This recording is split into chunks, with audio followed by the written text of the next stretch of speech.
Longgokan wang di hulu, timbunan bantuan dikumpul, setulus simpati di lubuk hati, seikhlas kasihan sepenuh jiwa. Replika cek diusung merata. Di sini kami berada di bilik kenanga, di mana di sini dijual buku majalah lama dan dokumen risalah sejarah. Jom kita tengok. Di sini terdapat surat khabar lama seperti yang anda boleh lihat di sini. Jom ikut saya. Terdapat juga dokumen-dokumen dari masa lalu. Tahukah anda, ini semua adalah koleksi Raja Ahmad Aminullah sendiri. Ini daripada 1958. Boleh percaya tak? Kini saya bersama dengan Encik Rozan, Eksekutif kepada Ra-Arch Heaven. Salam sejahtera, Encik sihat? Sihat, Alhamdulillah. Terima kasih.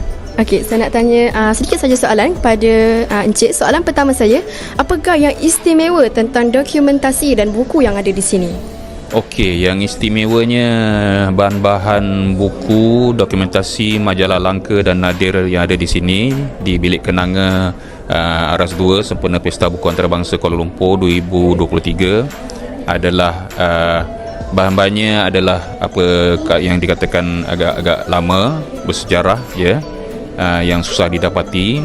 Jadi ianya merakamkan, ia membawa sejarah dokumentasi untuk para pembeli melihat dan jika mereka minat untuk memilikinya untuk simpanan sejarah untuk generasi yang akan datang. Okey, terima kasih. Soalan terakhir saya pula kepada Encik. Seperti yang kita dapat tahu, di sini terdapat pelbagai dokumentasi dan buku kan? Sebenarnya berapa jumlah koleksi sebenar sebelum dijual? Okey, kalau diikutkan koleksi pemilik pada bahan dokumentasi Kerajaan Akbar, majalah dan buku-buku lama ini, yakni Raja Ahmad Aminullah, apa yang kami bawa ke sini sempena Pesta Buku Antarabangsa adalah 1/30 sebenarnya. Jadi kami bawa dalam hampir 100 buah buku, selainnya majalah, gambar-gambar lama Kerajaan Akbar ya, dan bahan-bahan dokumen sejarah dalam 100 buku kalau buku. Jadi yang kami rasakan memang ada peminat untuk membeli dan mereka yang mahu memang minat mengumpul bahan-bahan sejarah. Okey, terima kasih Encik kerana meluangkan masa bersama kami pada hari ini. Okey, terima kasih. Kini saya bersama dengan Raja Ahmad Aminullah. Assalamualaikum. Pak Ungku sihat? Nama you? Nama saya Nunali Yasmin. Saya dari TVPSS SMK Sarjana Utama. Naili. Naili Yasmin. Terima kasih Naili Yasmin. Alhamdulillah sihat, sebab itu saya berada di sini. So saya nak tanya sedikit soalan kepada Pak Ungku. Sebelum saya tanya, saya nak tahulah sedikit pasal Pak Ungku. Boleh Pak Ungku ceritakan sedikit latar belakang hidup Pak Ungku? Oh, susah saya nak cerita berkenaan diri saya. Tapi cukup, saya dulu belajar di sekolah rendah di Ipoh, kemudian sekolah menengah di Kuala Kangsar, kemudian saya sempat belajar komunikasi massa sekejap. Selepas itu saya belajar hukum ataupun undang-undang di UK. Itu dari segi pelajaran lah. Sejak 20 tahun belakangan ni saya lebih dikenali sebagai seorang penyajak dan penulis. Saya minat dengan isu-isu pendidikan sebenarnya.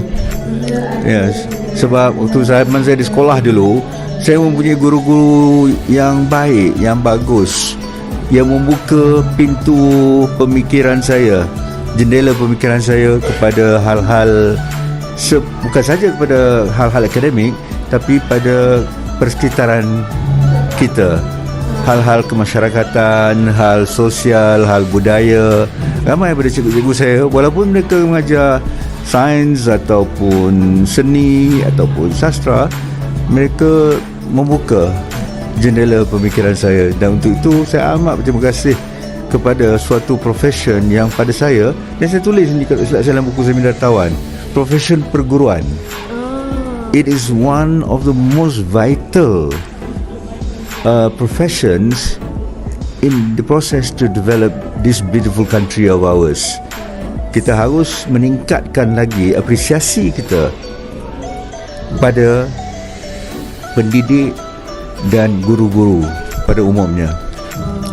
Itu pandangan saya lah. Ya. Terima kasih. Saya nak tanya sedikit saja soalan kepada Pak Ungku. Soalan pertama saya, sejak bila Pak Ungku membuat koleksi dokumentasi dan buku-buku yang ada di sini? Saya menulis, tapi bahan-bahan ini sebahagian besarnya saya masih ada buku-buku yang saya menang sebagai hadiah waktu primary school. Buku hadiah untuk tak apa-apa lah kan, untuk I don't know, best paper, what I still have. Saya masih punya buku, misalnya harap-harap tak dilihat sebagai riak atau ujub lah. Saya punya buku yang saya diberi ataupun yang saya pilih sebab saya diberi voucher untuk kertas MCE. MCE ni peperiksaan tingkatan 5 dulu. Dan for the English paper, kononnya saya mendapat the best paper in the Commonwealth. Sebab waktu itu dia diperiksa di Cambridge. Saya diberitahu, saya tak pastilah kan. Tapi demikianlah diberitahu guru saya. Dan buku itu 3 buku sebenarnya. Salah sebuahnya, ketiga-tiga ni sampai kepada saya oleh almarhum Tun Abdul Razak, Perdana Menteri Malaysia pada waktu itu. Waktu dia datang ke speech day di sekolah saya. Ya, tahun 73. Ya. Jadi saya simpan buku-buku dan macam majalah-majalah ni. Ada yang saya beli kemudian, tapi sebahagiannya memang yang saya beli dulu. Majalah Sarina ni misalnya saya pernah menulis 2 atau 3 kali, tak banyak lah dulu. And then majalah Pengasuh pun saya pernah tulis yang Jawi itu sekali, itu sekali saja. Dan kerana saya pernah bekerja di antara lain sebagai jurnalis ataupun wartawan di New Straits Times pada tahun 70-an ya. Dan pernah diminta untuk menulis kolom di akhbar berkenaan, juga pernah menulis, tetapi tak banyak kali, tapi ada menulis. Ya. Tapi kalau macam sajak tu saya start menulis zaman sekolah lagi. Dan kalau buku Menyarung Jiwa tu memang ada termasuk sajak yang saya tulis waktu saya tingkatan 5 atau lower 6, saya tak ingat. Tapi tak disiarkan. So bila tahun 2004, apabila syarikat yang dimiliki oleh sekarang ni Sastrawan Negara, Bahar Zain, menerbitkan buku itu, dia dikumpulkan sajak saya dikumpulkan daripada tahun 1973 when I was in lower 6 sampailah pada 2003 dan diterbitkan atas nama Menyarung Jiwa. It is there, the book is there. Yeah. Okay, soalan terakhir saya kepada Pak Ungku, mengapa Pak Ungku rasa generasi di Malaysia sekarang ni perlu belajar atau mengetahui sejarah pada zaman lalu? Kita sebenarnya sentiasa diingatkan bahawa sejarah itu penting. Kadang-kadang waktu zaman sekolah kita rasa boring lah sejarah ni. Tapi trust me, at the end of the day, it is very useful. Sebab itu kita sentiasa diingatkan dengan soal apa itu, misalnya istilah memory against forgetting. Itu mempunyai nuansa untuk mengingati masa lalu. Ataupun dalam teks agung kita, ya, dalam teks agung kita sentiasa ada peringatan untuk belajar daripada peristiwa-peristiwa sejarah yang dikisahkan dalam Quran misalnya kan. Dan memang penting sekali sebab untuk bergerak memajukan masyarakat dan negara, termasuk diri peribadi pada masa kini dan masa akan datang, kita perlu tahu berkenaan dengan masa lalu. Bukan untuk bernostalgia, bukan untuk bermegah-megah, oh dulu kita hebat, dulu, no. But we need to know that dulu kita pernah hebat, kita pernah jadi mendobrak zaman, kita pernah menghasilkan karya-karya ilmu sehingga misalnya kalau dari segi Islam misalnya, sehingga civilization, ketamadunan